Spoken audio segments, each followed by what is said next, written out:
Good morning po sa lahat. Isa pang muli yugto na ating daily Bible blessings.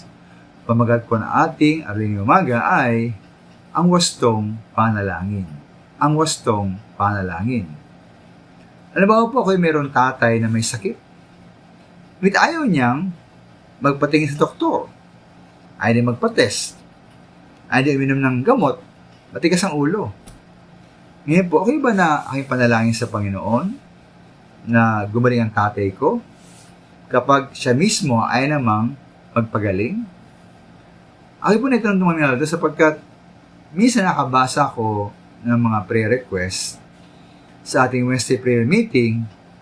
Halimbawa po ako sa kalusugan ng isang miyembro, hindi ko naman nakikita na nag-isimba. O parang tila sa pagpapala ng isang kamag-anak na Kristiyano siguro, Kristiyano yata, ito lantarang pumumuhay sa kasalanan. Ngayon po, di ba dapat muna silang sumunod sa Diyos? Ay sa kanilang buhay, talikuran ng kasalanan, upang matanggap nila ang pagpapala ng tugon sa ating panalangin? Maminamahal, mas marunong po ang Diyos sa atin. At di po hindi maaari siyang maisahan o madaya.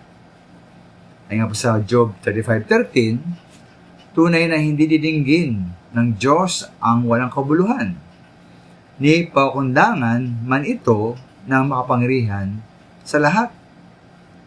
Kaya po kung isang Kristiyano ay hindi sumunod sa Panginoon, tigas ang ulo niya, at tahasang binabaliwala ang kanyang mga utos, paano tayo manalangin na pagpalain siya ng ating Diyos?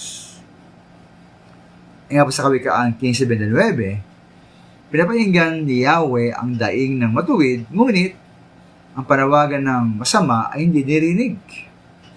Ayon po sa Kawikaan 28:9, ang panalangin ng taong hindi sumusunod sa kautusan ay kasuklam-suklam. Kaya po tayo manalangin po na mayroong pangunawa, may karunungan.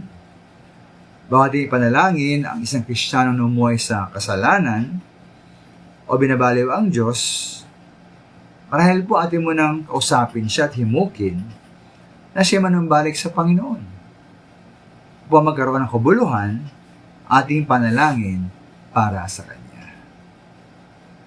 Maraming salamat.